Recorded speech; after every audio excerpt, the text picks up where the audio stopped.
Hello my dear students, आपका स्वागत है हमारे यूट्यूब चैनल ऑलवेज न्यू 142 पर। तो मैं राकेश कुमार आपके लिए एक प्यारा सा शायरी लाए, सुनिएगा। तीर को भी आगे छोड़ने से पहले पीछे खींचना पड़ता है। तीर को भी आगे छोड़ने से पहले पीछे खींचना पड़ता है। उसी तरह अच्छे दिनों के लिए बुरे दिनों से लड़ना पड़ता है। यानी हमारे अच्छे दिन की अगर चाह है तब पहले हमारे जिंदगी में कुछ बुराइयां हैं, उससे लड़ना होगा। जब हम सफल होंगे तब हमें अच्छा दिन मिलेगा। चलते हैं तो मेरे शेर, आज हम लोग क्या पढ़ेंगे? क्लास 9th के जो केमिस्ट्री यानी रसायन शास्त्र है। कौन बड़ा से? तो भारती भवन से, यानी भारती भवन प्रकाशन का रसायन शास्त्र निकालिए। अध्याय नंबर 2 पढ़िए। उसमें लिखा हुआ है पदार्थों का वर्गीकरण। ठीक है, इसके बारे में हम लोग विस्तार से चर्चा की है। लगभग 5 वीडियो हमने दिया था, इसका 6 वीडियो दिए थे, 6 वीडियो हैं। और वहां पर हमने सब के बारे में विस्तार से चर्चा किया कि भाई पदार्थ क्या है, पदार्थ का वर्गीकरण, रासायनिक विधि पर तत्व, यौगिक, मिश्रण, तत्व और यौगिक में क्या अंतर है, तत्व और मिश्रण में क्या अंतर है, सब के बारे में विस्तार से चर्चा किया था। नहीं, इसके हम लोग लघुत्तरीय और अति लघुत्तरीय दोनों हमने पढ़ लिया है। आज पढ़ेंगे हम लोग दीर्घोत्तरीय प्रश्न। तो बारी बारी से एक एक क्वेश्चन को हम लोग क्लियर करते चलेंगे। चलिए, तो नंबर 1 क्वेश्चन क्या है, सुनिएगा। तत्व, यौगिक और मिश्रण की परिभाषा दीजिए। मानी आपको क्या करना है, कुछ नहीं, केवल परिभाषा लिखना है कि तत्व किसे कहते हैं, यौगिक किसे कहते हैं, मिश्रण क्या है। कोई दिक्कत? तो चलिए लिखेंगे। तत्व, एक ही प्रकार के परमाणुओं से बने पदार्थ को, एक ही प्रकार के परमाणुओं से बने पदार्थ को क्या बोलते हैं? तत्व कहते हैं। क्या लिखेंगे हम लोग? एक ही प्रकार के परमाणुओं से बने पदार्थ को तत्व कहते हैं। जैसे लोहा एक तत्व है, सोना एक तत्व है ना? किसी को दिक्कत? चलिए दूसरा, अब कह रहा है यौगिक। क्या लिखेंगे? तो 2 या 2 से अधिक पदार्थों के रासायनिक संयोग से बने पदार्थ को यौगिक कहते हैं। 2 या 2 से अधिक पदार्थ रहेंगे और उसको रासायनिक विधि से हम बनाएंगे तो इसमें पदार्थों के जो मूल अवयव होंगे उसके गुण भी क्या हो जाते हैं? बदल जाते हैं। इससे एक नया पदार्थ बनेगा तो उसको कहते हैं यौगिक। ठीक है, कैसे लिखेंगे? 2 या 2 से अधिक पदार्थों के रासायनिक संयोग से एक पदार्थ बनेगा। पदार्थ में जो मूल पदार्थ के गुण हैं वो क्या हो जाएंगे? बदल जाएंगे। इससे एक नया पदार्थ बनेगा, इसको कहते हैं हम लोग यौगिक। क्लियर? अब लिखेंगे यौगिक के गुण निम्न है। यौगिक के गुण निम्न है। जैसे नंबर 1, नहीं सॉरी, गुण नहीं, परिभाषा लिखना है। तो उदाहरण में जैसे हो गया हमारा चीनी और नमक, परिभाषा लिखना है, गुण तो देना नहीं है। अब आगे मिश्रण, 2 या 2 से अधिक पदार्थ कि साधारण विधि से कोई पदार्थ बनी, इसमें जो मूल पदार्थ हैं उनके गुण नहीं बदलते हैं, उनके गुण, जो मूल पदार्थ उसका गुण बना रहेगा। तो ऐसे पदार्थ के मिश्रण को कहेंगे हम लोग मिश्रण। जैसे में हमारा हो गया शरबत, जिसको हम लोग कहते हैं, यानी कि पानी और चीनी का घोल, नमक और पानी का घोल, दूध या पानी का घोल। तो इस तरह के जो घोल होंगे ना जिसमें उसके गुण बने रहेंगे तो उसको क्या बोलेंगे हम लोग? मिश्रण। तो तत्व की परिभाषा समझ गए, एक ही प्रकार के परमाणु से बने पदार्थ तत्व। दूसरा, 2 या 2 से अधिक पदार्थों के रासायनिक संयोग से बनेगा जिसमें मूल पदार्थ के गुण बदल जाएंगे तो उसको कहेंगे हम लोग यौगिक। तीसरा, 2 या 2 से अधिक पदार्थों के साधारण विधि से बनेगा तो उसको कहेंगे मिश्रण। अब आप लोग किताब पर ध्यान देंगे। अगला सुनिएगा, यौगिक की प्रमुख विशेषताएं लिखिए। अब पीछे हम लोग कल पढ़े थे, पिछले दिन, यौगिक के बारे में। तो यौगिक की क्या क्या विशेषताएं हो सकती है? तो नंबर 1, यौगिक की विशेषताएं निम्न है। यौगिक के अवयवी तत्व में किसी यांत्रिक या भौतिक विधि द्वारा उसे अलग नहीं किया जा सकता। यानी जो अवयवी पदार्थ हैं उसको आप यांत्रिक विधि से अलग नहीं कर सकते, रासायनिक विधि से कर सकते हैं। जैसे जल है, तो जल को हम लोग यांत्रिक विधि से या भौतिक विधि से अलग कर सकते हैं? नहीं कर सकते हैं, ठीक है। उसको रासायनिक विधि से अलग करेंगे तो जल के जो अणु हैं हाइड्रोजन और ऑक्सीजन वो अलग हो जाएंगे। समझ में आई बात है? तो अलग हो जाएंगे तो हमें मिलेंगे। जैसे अब देखिए, जल ले लीजिए, जल किसका बना हुआ है? हाइड्रोजन ऑक्सीजन का। उसको धूप में आप छोड़ दीजिए तो जल टूट तो जाएगी, वाष्प बन करके उड़ जाएगी, लेकिन क्या आपको हाइड्रोजन मिला? क्या ऑक्सीजन मिला? कहाँ गया? भाग गया, उड़ गया, फुर्र हो गया ना जी। लेकिन ओकरे अगर हम रख देंगे रासायनिक विधि में, परख नली लगा देंगे वहां पर, जैसे मान लीजिए यहाँ पर हमने बीकर में ले लिया जल और एक परख नली हाइड्रोजन का लगा दिया, एक लगा दिया ऑक्सीजन का, और जल को तोड़ेंगे तो जैसे जैसे तो एगो हाइड्रोजन में जमा होते जाएगी और एगो ऑक्सीजन में जमा होते जाएगी। समझ में आई बातें? तो जब हम तोड़ते हैं रासायनिक विधि से तब वो टूटता है, प्राप्त होता है। यानी कहने का अर्थ है यौगिक की पहली विशेषता है कि उसे आप यांत्रिक या भौतिक विधि से अलग नहीं कर सकते। चलिए, पैर का है उसे कर रहे हैं। दूसरा, किसी यौगिक के गुण उसके अवयवी तत्व के गुण से नितांत भिन्न होते हैं। माने यौगिक का जो गुण है ना, उनके जो परमाणु हैं, उनके जो तत्व हैं, उनके गुण से क्या होते हैं? भिन्न होते हैं। जैसे हमने पिछले दिन बताया था आपको कि मान लीजिए हमारे पास है Na सोडियम और Cl क्लोरीन, दोनों एक प्रकार का गैस है। क्लोरीन तो जहरीली गैस है, मरने वाली गैस, लेकिन उसी से बन गया NaCl, यानी इसको क्या बोलते हैं हम लोग? अब बताइए, हम लोग दैनिक जीवन में रोज उपयोग करते हैं ना, ये ठोस होता है। क्या क्लोरीन वाला गुण है अब इसमें? नहीं है। क्या नाइट्रोजन वाला गुण है उसमें? सोडियम वाला गुण है उसमें? नहीं है। तो कहने का अर्थ है कि जो मूल पदार्थ है ना, उनके गुण क्या हो जाते हैं? बदल जाते हैं। उनके गुण क्या हो जाते हैं? समझ में आई बातें? तो इस तरह से हमने देखा कि जो यौगिक हैं उनके जो गुण हैं वो मूल पदार्थों के गुणों से क्या होते हैं? अलग होते हैं। आगे, किसी यौगिक के बनने में ऊष्मा या प्रकाश के रूप में ऊर्जा का प्राय उत्सर्जन या अवशोषण होता। जब यौगिक बनते हैं ना, तो या तो ऊष्मा निकलती है या ऊष्मा देना पड़ता है। जैसे आपको हम पढ़ाए होंगे, कहानी में बताए होंगे कि आपके यहाँ दिवाली के दिनों में आपके पिताजी क्या लाते हैं? चूना लाते हैं। चूना को जैसे ही पानी में डालते हैं पूरा क्या हो जाता है? बद बद बद बद बद करने लगता है। देखिएगा पूरा धुआं जैसा उड़ जाता है। वो क्या है? ऊष्मा है। गौर करके देखिएगा, वहां पर जैसे ऐसे छुइएगा टीन को, पूरा गर्म हो जाता, नहीं हो जाता है? तो ऊष्मा के कारण ऐसा हो रहा है, यानी ऊष्मा का उत्सर्जन हो रहा है। वो कली चूना जब हम जल में देंगे तो जो कली चूना था, यानी कैल्शियम ऑक्साइड था, CaO, कैल्शियम ऑक्साइड, वो बन जाता है जल से अब क्रिया करके CaOH, यानी इसको कहते हैं बुझा हुआ चूना, कैल्शियम हाइड्रोक्साइड बन जाता है। तो रासायनिक यौगिक हुआ है, तो वहां पर ऊष्मा का उत्सर्जन हुआ ना जी। हम जो भोजन करते हैं, भोजन हमारे बॉडी में जाके पचता है तो हमारे शरीर में ऊर्जा का उत्पादन होता है ना। वही कह रहा है कि रासायनिक अभिक्रिया में ना क्या होता है? ऊष्मा का उत्सर्जन होता है। यौगिक में उसके अवयवी तत्व भार के विचार से एक निश्चित अनुपात में होते हैं। अब नहीं समझे बात को, फिर समझिए।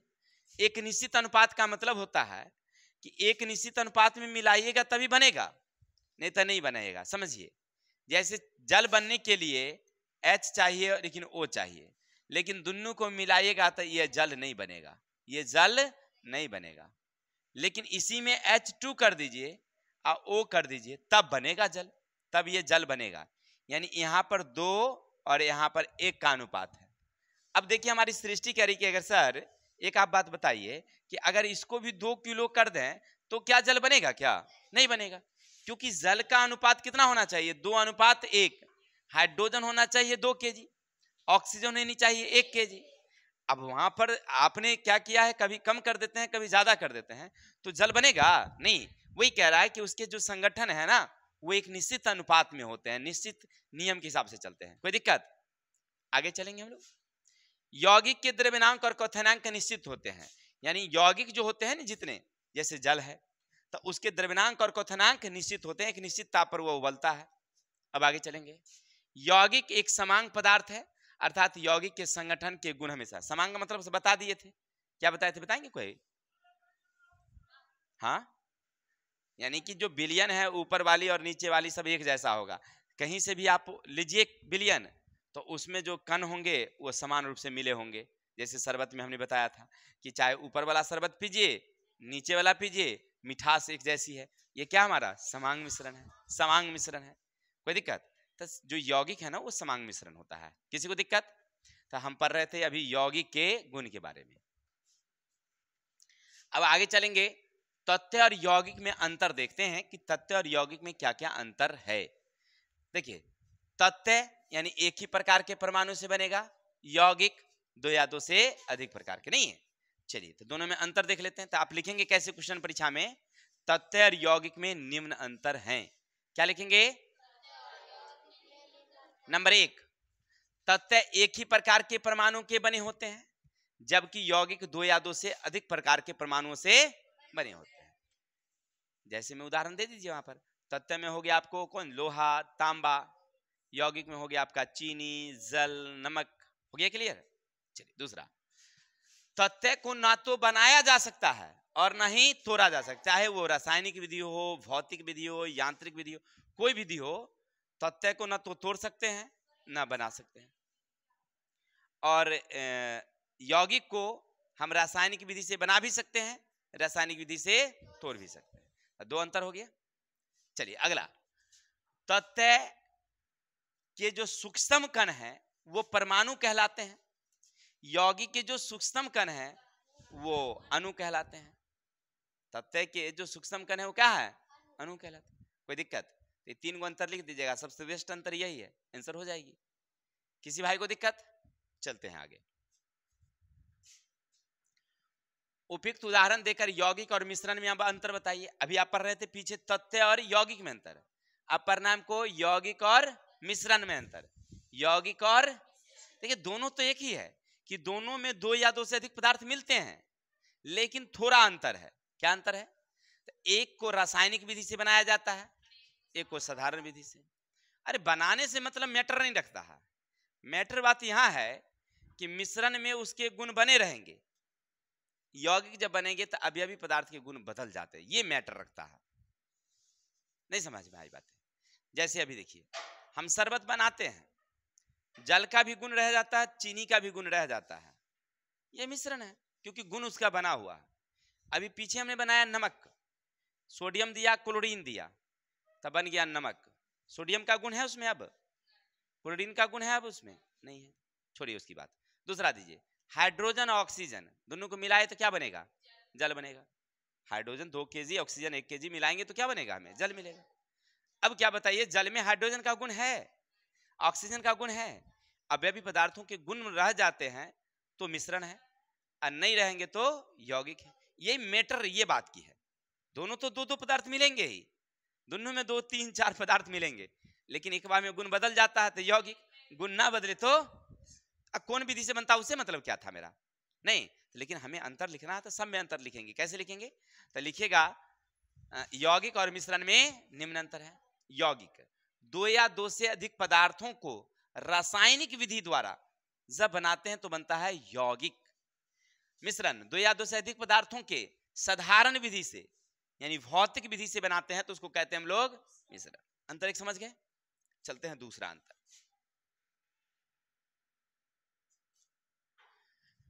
यह दो या दो से अधिक पदार्थों के रासायनिक विधि द्वारा बनाया जा सकता है और तोड़ा भी जा सकता है, यह यांत्रिक विधि द्वारा बनाया जाता है और तोड़ा जाता है। कोई दिक्कत? इनके अवयव के गुण बदल जाते हैं, किसके? यौगिक के। यौगिक में जो अवयवी पदार्थ हैं उनके गुण क्या हो जाते हैं, बदल जाते हैं, लेकिन मिश्रण में उनके अवयवी पदार्थों के गुण, चलिए इससे नया पदार्थ बनता है, किसमें? यौगिक में।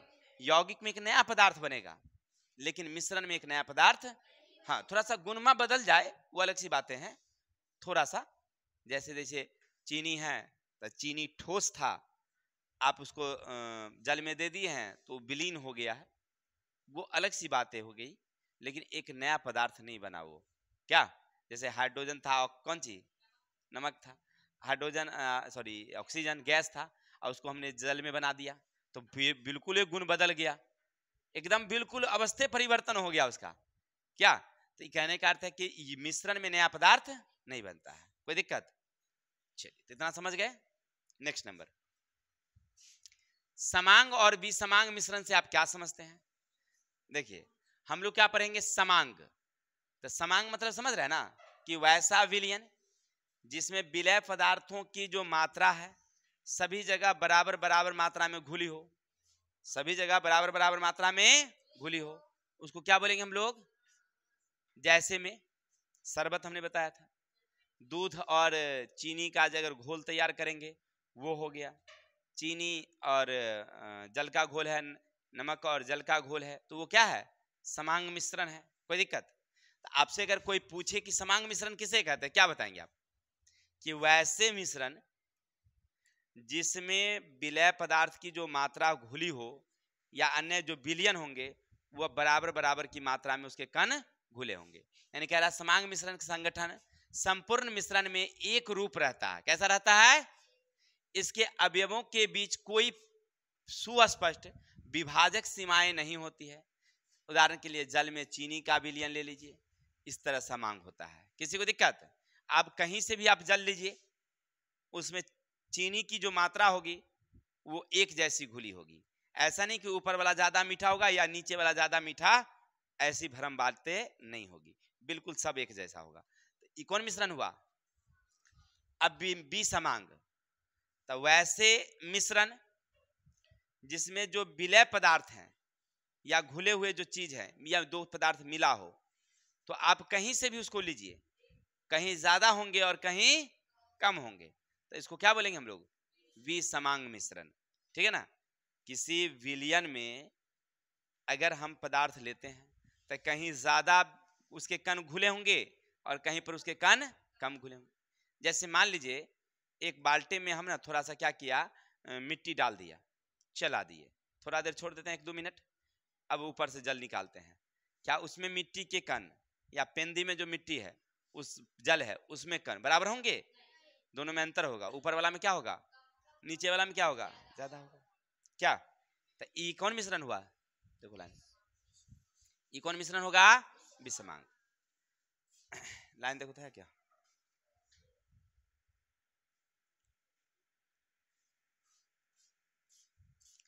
अब चलते हैं आगे। उधर पातन विधि द्वारा बालू अमोनियम क्लोराइड के मिश्रण को अमोनियम क्लोराइड से कैसे पृथक करेंगे? आप लोगों को पढ़ाए थे, याद होगा कि हमारे पास ना बालू है और अमोनियम क्लोराइड है। क्या हमारे पास? कैसे अलग करेंगे? तो अलग करने के लिए सबसे पहले क्या लेना होता है, याद रखेंगे, एक पोर्सिलेन का बर्तन लीजिए। क्या लीजिएगा? पोर्सिलेन का बर्तन लीजिए। इसमें ना मिश्रण डाल दीजिए, बालू डाल दीजिए और अमोनियम क्लोराइड डाल दिए। एक उल्टी सी कीप इस पर लगा दीजिए।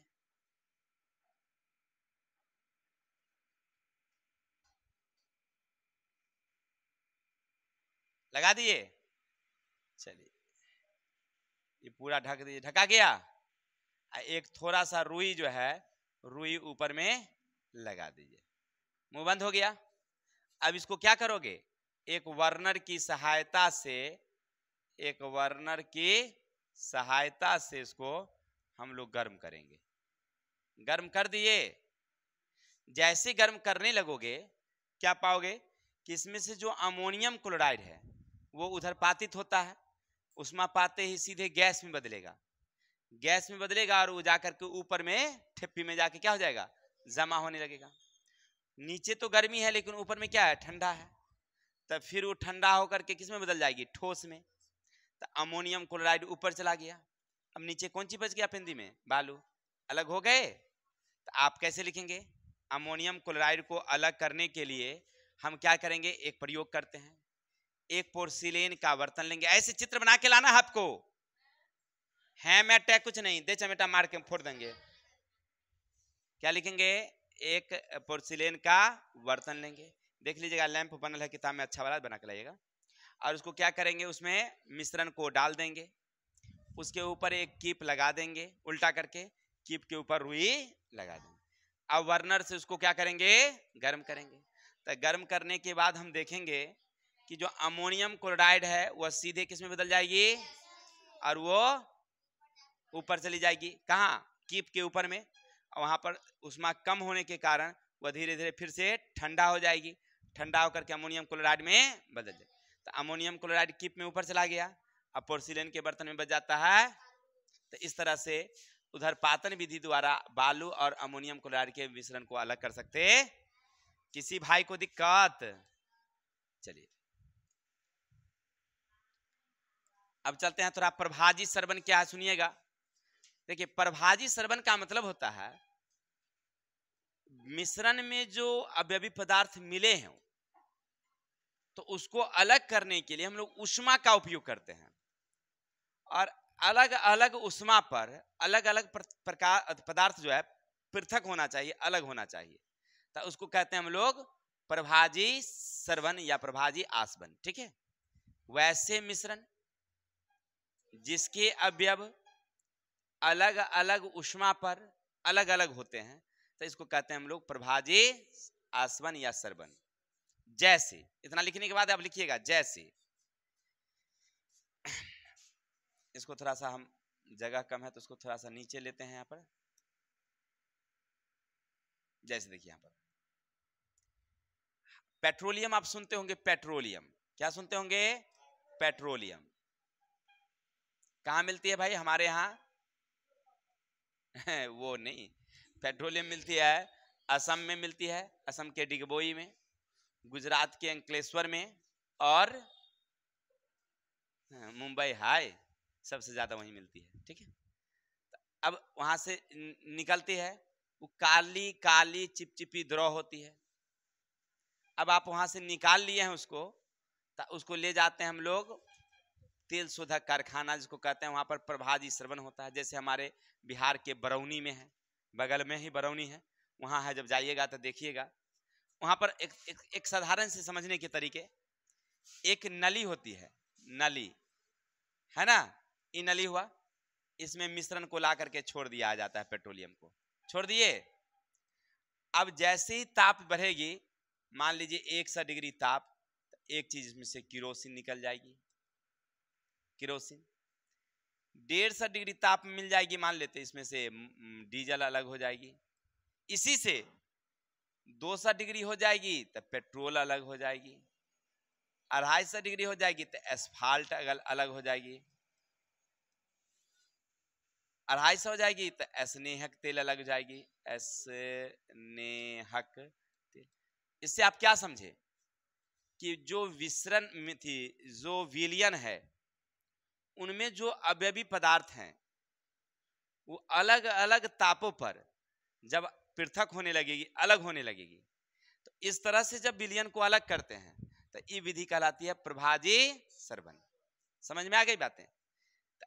पेट्रोलियम में 8 चीज रहती है, ये 8 ना अलग अलग ताप पर अलग होती है, समझ रहा है? तो इस विधि को क्या बोलेंगे हम लोग, प्रभाजी आसवन या सरबन। कोई दिक्कत? फिर समझिए, लिखेंगे प्रभाजी सरबन वैसी पृथक्करण विधि है जिसमें किसी विलयन या किसी मिश्रण में जो अवयवी पदार्थ हैं वो अलग अलग ताप पर पृथक होना शुरू होती है। तो ई विधि को कहते हैं हम लोग प्रभाजी सरबन या प्रभाजी आसवन। इसके लिए हम पेट्रोलियम एक नली में लेते हैं और उसे हम लोग गर्म करना शुरू करते हैं। जैसे गर्म करेंगे तो उनमें जो अवयवी पदार्थ है वो अलग हो जाएंगे। 100 डिग्री पर किरोसिन अनुमानित, 150 पर डीजल, 200 पर पेट्रोल, 400 पर स्नेहक, 450 पर ईंधन तेल नहीं गैस, इस तरह से अलग होना शुरू कर देते हैं। तो ये विधि कहलाती है प्रभाजी सरबन। आपकी किताब में फोटो भी है, बना के लाएंगे अच्छी तरह से अपने हाथों से। चलते हैं आगे, नंबर 8 समझिएगा। लोहा को गंधक से पृथक करने की किन्हीं 2 विधि। देखिए मेरे शेर, सद्दो भाई देखो देखो, चलिए किताब कर। आपके पास क्या है, एक लोहा है और एक गंधक है, दोनों अलग अलग डब्बा में था रखा हुआ। क्या चूर्ण थी। विनीता को लगा कि दोनों दो एक ही चीज है, सर जी काहे ला दुगो में रख दिए हैं। एगो डब्बा में अचार रखने के लिए एगो डब्बा वाला उठा दी रख किस में मिल गया। अब हम कह रहे हैं इसको अलग करिए, ये कह रही सर कैसे अलग होगा। क्या उधर से आती है ये क्या ना है नेहा, कहती कि ए राकेश सर जी का नहीं आ पड़ी थी, राकेश सर जी तो बते भी किए थे विधि, क्या करेंगे। अरे इस सब मिश्रण को रख देंगे वो प्लेट में, डगरा में रख दीजिए, छिड़िया दिए, एगो शक्तिशाली चुंबक ले आओ, अपना अलमारी पर रखल है सोनमला, आ चुंबक में चला दो।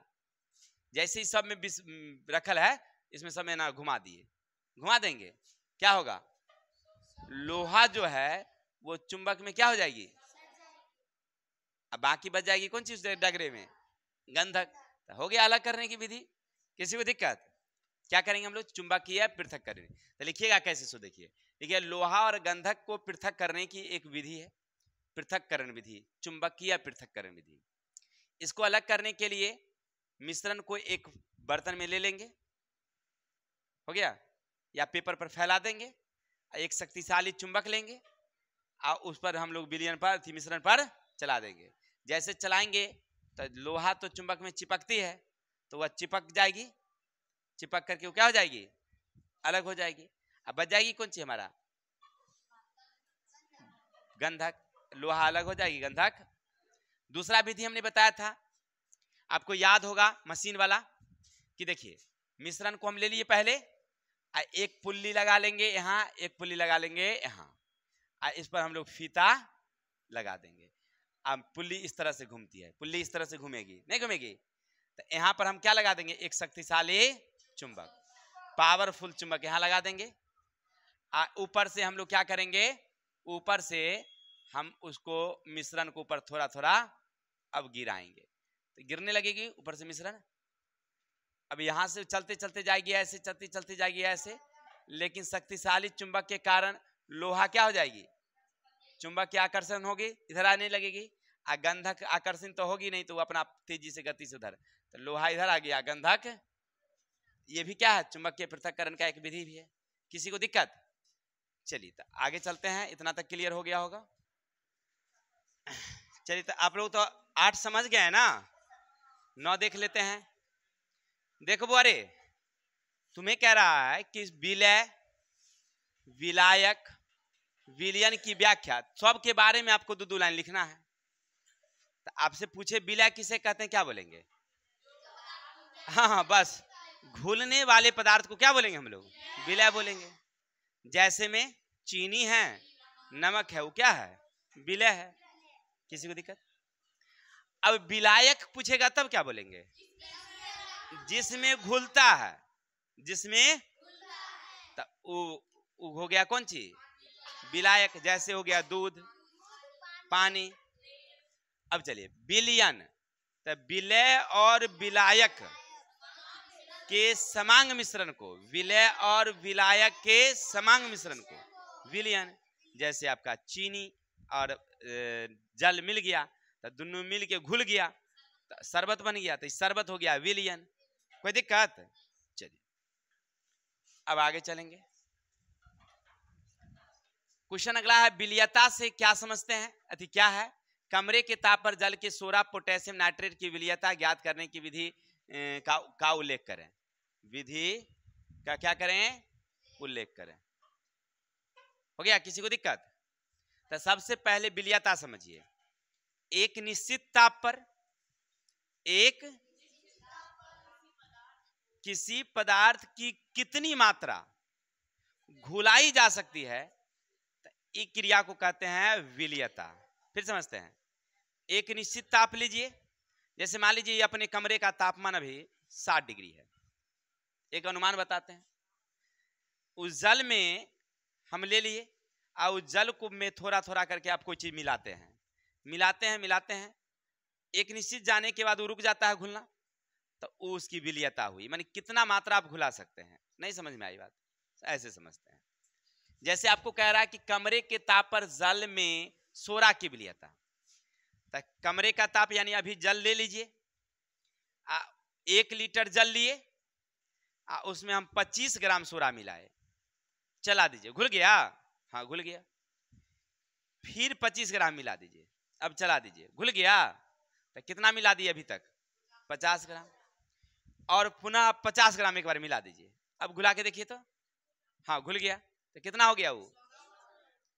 अब मान लीजिए हम 25 ग्राम फिर डालते हैं, अब घुलाते हैं तो नहीं घुलता है। तो आपने क्या पाया कि कमरे के ताप पर 1 लीटर जल में कितनी सोडा घुलाई जा सकती है? 100 ग्राम। 100 ग्राम से ज्यादा, समझ में आई बातें? तो वही कह रहा आपसे कि कमरे के ताप पर कैसे पहचानेंगे? तो कमरे के ताप पर जल ले लेंगे, उसमें थोड़ी थोड़ी मात्रा करके हम लोग सोडा डालते जाएंगे, जिस जगह पर जाकर के घुलना रुक जाएगी तो वो उसकी क्या कहलाएगी? विलेयता कहलाएगी। किसी को दिक्कत? चलते हैं क्वेश्चन नंबर 11 की तरफ।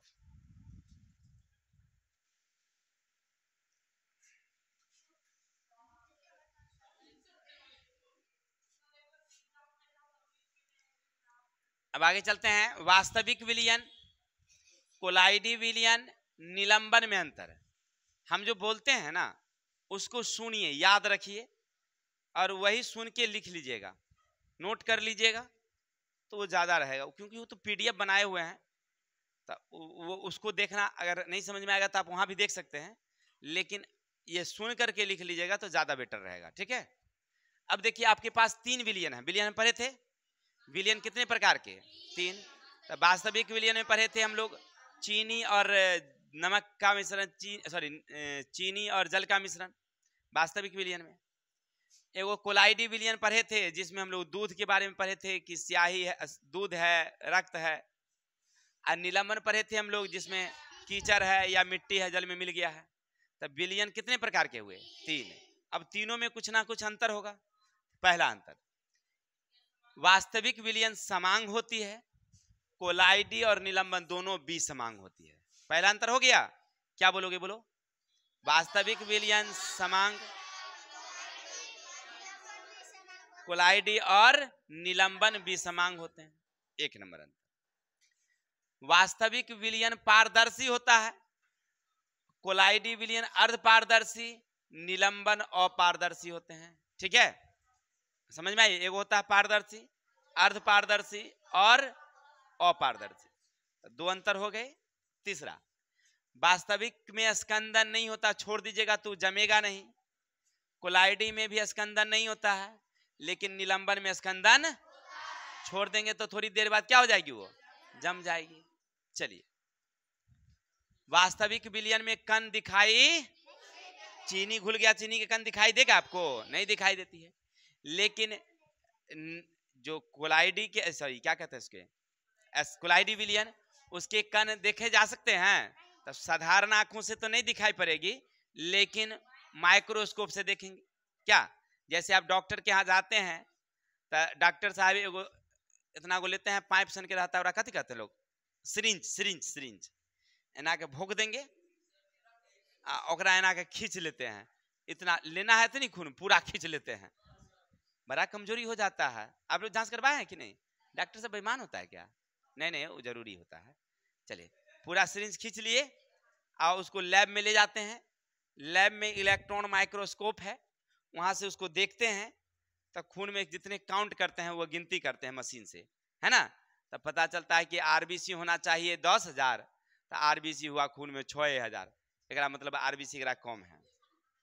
हाँ, समझ रहा ना? मशीन काउंट करता है, हाथ थोड़ी काउंट कर, हम आंख से थोड़ी गिनते हैं गिनती करेंगे तो तब पता चलेगा कि बहुत सुबह शाम हो गया ना। चलिए, कहने का अर्थ है कि वो क्या करता है कि इस तरह से काउंटिंग कर लेता है, तब बता देता है। लेकिन वो कण तो दिखाई पड़ा ना जी, इसका मतलब। चलिए, तो ये कहने का अर्थ है कि जो कोलाइडी के विलयन है उनमें कण जो लेंस द्वारा देखे जा सकते, और इसमें तो साधारण विधि से आसानी से देख सकते हैं, मिट्टी वाला, पानी वाला नहीं। निलंबन में तो साधारण विधि से देखा जा सकता। अब देखिए, जो वास्तविक विलयन है उसके कण छन्ना पत्र को आर पार कर सकती है, कोलाइडी विलयन के कण छन्ना पत्र को पार कर जाती है, लेकिन निलंबन के जो कण है वो छन्ना पत्र को पार, ठीक है, बस अब इसी के बारे में आपको लिखना है। और है अंतर कणों के आकार वाला, तो हम सब नहीं लिखे हैं। अब आगे चलते हैं क्वेश्चन नंबर 12। कोलाइडी विलयन के प्रमुख गुण लिखिए। ए बुआ, कोलाइडी मतलब कि खून, दूध, एकरा गुण लिखना है। तो पहला, कोलाइडी समांग होता है या विसमांग? अभी पढ़े हैं आप, कोलाइडी कैसा होता है? विसमांग होता है। तो लिखेंगे यह विसमांग मिश्रण है। नंबर 1, इसको हम लोग साधारण विधि से देख सकते हैं। इसको देखने के लिए विशेष प्रकार की लेंस की आवश्यकता होती है। तो दो अंतर, इसे देखने के लिए विशेष प्रकार के, किसको देखने के लिए? इसके कण को। तो लिखेंगे कोलाइडी विलयन के कणों को देखने के लिए एक विशेष प्रकार की लेंस की आवश्यकता होती है। 3 नंबर, कोलाइडी विलयन के कण छन्ना पत्र को आर पार कर जाती है। नंबर 4, कोलाइडी विलयन में स्कंदन नहीं होता है। इसके कणों के आकार 10 के पावर -5 से 10 के पावर -7 cm के बीच होता है। हो गया? तो यही आपको लिखना है। 4-5 को लिख दीजिएगा, हो जाएगा। ऐसे तो बहुत सारे लिखे हुए हैं। तो क्या लिखेंगे हम लोग? पहला, कोलाइडी विलयन विसमांग मिश्रण होता है। दूसरा, कोलाइडी विलयन के कण को देखने के लिए विशेष प्रकार की लेंस की आवश्यकता होती है। तीसरा, कोलाइडी विलयन में स्कंदन नहीं होता, वो जमता नहीं है। कोलाइडी विलयन छन्ना पत्र को आर पार कर जाती है। कोलाइडी विलयन के कणों के आकार 10 के पावर -7 के बीच होता है। हो गया?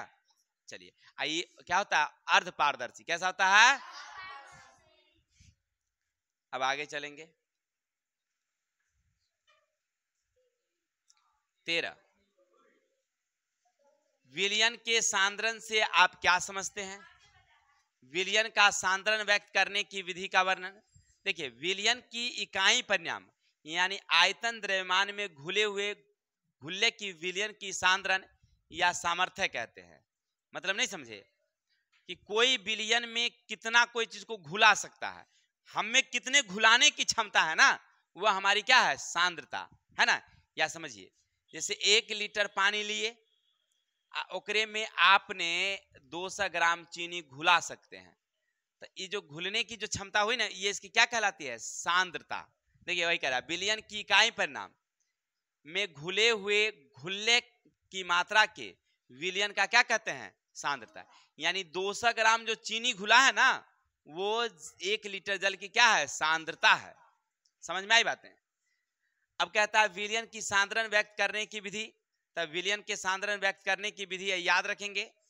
देखिए, विचलन का सांद्रण व्यक्त करने के लिए, माने विलयन का सांद्रण, विलयन होगा, यहाँ लॉ लिखा, गलती से लिखा गया है। व्यक्त करने की विधि है प्रतिशत द्रव्यमान के रूप में। बंद करो, फटाक से बंद करो। यदि x ग्राम द्रव है, y ग्राम पदार्थ विलीन हो रहा है, यानी सांद्रण कितना हुआ? तो 100/xy प्रतिशत। ठीक है, कोई दिक्कत? यानी कहने का अर्थ है कि ऐसे समझिए, अपनी भाषा में अगर समझेंगे, विलयन की सांद्रता व्यक्त करने के लिए हम एक अनुमानतः 1 लीटर जल लेते हैं, उसमें हमने चीनी घुलाया। कितनी ज्यादा मात्रा हम घुलाए हैं? तो हम मानते हैं 200 ग्राम घुलाया, अर्थात विलयन की सांद्रता है 200 ग्राम। कोई दिक्कत? चलिए आगे। अगला कहता है स्याही में उपस्थित रंगों को कैसे पृथक करेंगे? स्याही में उपस्थित रंग है, उसको कैसे अलग करेंगे? तो उसको कहते हैं क्रोमैटोग्राफी विधि। अगर आपसे कोई पूछे, ए भैया स्याही में रंग तो कैसे अलग करबू, तो उसको कहेंगे हम लोग क्रोमैटोग्राफी विधि। इसका हमने एक तरीका बताया था आपको। एक क्या ले लेंगे हम लोग? डब्बा ले लेंगे, बर्तन ले लेंगे, इसमें क्या भर देंगे हम लोग? वही स्याही, ऊपर से एक लकड़ी रख देंगे और एक पर्दा को ऊपर से क्या करेंगे हम लोग? गिरा देंगे। ऐसे गिराएंगे, इस प्रकार से गिराएंगे कि वो केवल जल को ना, विलयन को ना स्पर्श करेगी, सटेगी केवल। हो गया? तो ये जो पानी को क्या करेगी? अब अपनी तरफ खींचने लगेगी, जल को अपनी तरफ खींचने लगेगी। तो जल धीरे धीरे रेशा द्वारा ऊपर चढ़ना शुरू होगा। रेशा द्वारा ऊपर चढ़ना, देखिएगा कपड़ा धीरे धीरे भीग जाएगा। नहीं भीग जाएगा? भीग गया। अब कपड़ा को क्या करिए? निकाल लीजिए। अब बाहर आके निचोड़ दीजिए, निचोड़ दिए तो जल कहाँ चला गया, अब बाहर, कपड़ा फिर सूख गया। फिर अब स्टैंड पर फिर से लटका दीजिए, तो अब जल नीचे चला गया होगा, थोड़ा सा और नीचे कर दीजिए, कर दिए, फिर जल में सट गया, फिर धीरे छोड़ देंगे तो धीरे मतलब धीरे धीरे वो रेशा द्वारा जल ऊपर चली जाएगी, चली गई। अब उसको फिर से कपड़ा को निकाल लेंगे, उसको निचोड़ देंगे, निचोड़ दिए तो जल बाहर आ गई। ऐसे बारी बारी बारी बारी करते जाएंगे, तब पूरा कपड़ा उस विलियन का रंग कैसा हो गया, सॉरी जल बाहर हो गया और रंग क्या हो गया। तो ये कौन विधि हो गया, क्रोमैटोग्राफी विधि। तो किसी विलियन से अगर हमको रंग अलग करना हो तो कौन विधि उपयोग करेंगे। आगे अब जल का सरवन दिखाने का एक सरल प्रयोग, जैसे आप लोग दवा घोलते होंगे, डॉक्टर साहब को देखे होंगे, एगो इतना कौन सी निकालते हैं, कौन सी कहते थे अभी, सिरिंज, सिरिंज एगो उसमें इतना को रहता है पानी का बोतल, तो तोड़ देते हैं, इसे खींच लेते हैं, एगो दवाई में ठूस देते हैं, और ठूस के ना के पुचकारी मार देते हैं, दवाई में पानी चल गया, फिर नचा देते हैं, नहीं जी यही नहीं होता। हम लोग तो बचपन में खूब करते थे ऐसा खिलावेला। चलिए आई किताब को, तो अब पानी जो है क्या अपना चापाकल से लाया है क्या, ना ना भाई, वो बनाया गया शुद्धिकरण विधि द्वारा, उसको कहते हैं हम लोग सरवन विधि। क्या कहते हैं, तो कैसे, तो देखिए इसके लिए क्या करोगे, समझो समझो समझो, उसके लिए क्या करोगे, नहीं ये क्या हो गया रे,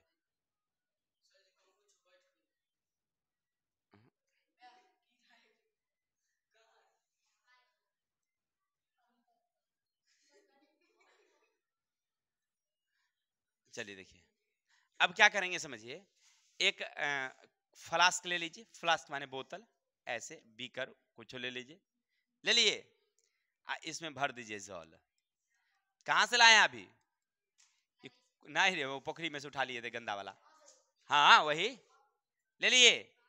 अब ईपर से एक ऐसे करके निकला हुआ है कौन चीज का, गर्दनिया, गर्दनिया निकल है, एक में लगा दिए रबर कॉर्क, इसको क्या बोलेंगे हम लोग, कॉर्क। इसमें से एगो निकास नली ऐसे निकाल देंगे, निकाल दिए, इन निकास नली को आगे ले जाएंगे, आगे ले गए, चलिए बहुत सुंदर। यहां लगा देंगे सी तक, क्या लगा देंगे हम लोग, सी तक। किताब में बना हुआ फोटो आप देख सकते हैं, हो गया, सुनिएगा। अब इसको गर्म करिए, स्पिरिट लैंप से क्या करेंगे इसको गर्म, तो ये जल क्या हो जाएगी, टूटेगी। जल किस में टूट जाएगी, हाइड्रोजन, और ये दोनों भागने लगेगा इन नली में, क्योंकि हवा है वो गैस है, तो नली से होके भागने लगेगी, आगे जाएगी तो आगे यहाँ बैठल है कौन चीज, सी तक, गदा होने का जा रहा, होने का जा रहा है, दोनों को पकड़ के फिर मिलान करा देता है, झगड़ा भेलता तो दोनों को क्या कर दिया, मिलान करा दिया, तो फिर हाइड्रोजन ऑक्सीजन किस में बदल गया, तो कचरा तो रह गया ही है, खचरा चल गया आगे, नहीं यानी कि जल यहाँ के टप टप टप टप चुएगा, चुएगा, क्या हो, अब जैसे धीरे धीरे क्या हो जाएगी, शुद्ध जल मिल गई, समझ में आ रही बात है। तो जल को शुद्ध करने का साधारण विधि देख लिए ना, ऐसे फोटो बना के आपको बना के लाना है, याद रखिएगा। क्या लिखेंगे हम लोग, जल के आसमन के लिए एक फ्लास्क लेते हैं, उसमें जल को भर देते हैं, एक वहां पर कॉर्क लगा लेते हैं, एक निकास नली बाहर निकाल देते हैं, निकास नली में हम लोग शीतक लगा देते हैं, ठीक है। और जैसे हम लोग इसको गर्म करेंगे तो जल के अणु टूटने लगेंगे, हाइड्रोजन ऑक्सीजन में बदलेंगे, वो निकास नली द्वारा सीधे कहां जाने लगती है, मतलब बाहर, तो आगे शीतक उसको फिर से ठंडा कर देता है, जैसे संघनित करता है वह किस में बदल जाती है, और जल कहां जाती है, नीचे, ठीक है। इस तरह से हमें शुद्ध जल की प्राप्ति। चलिए तो आज के लिए 15 क्वेश्चन था, ये सारे 15 क्वेश्चन हमने बताने का प्रयास किया, गर्मी बहुत ज्यादा है इसके लिए सॉरी, विशेष कल मिलेंगे नेक्स्ट वीडियो के साथ, तब तक के लिए जय हिंद जय भारत।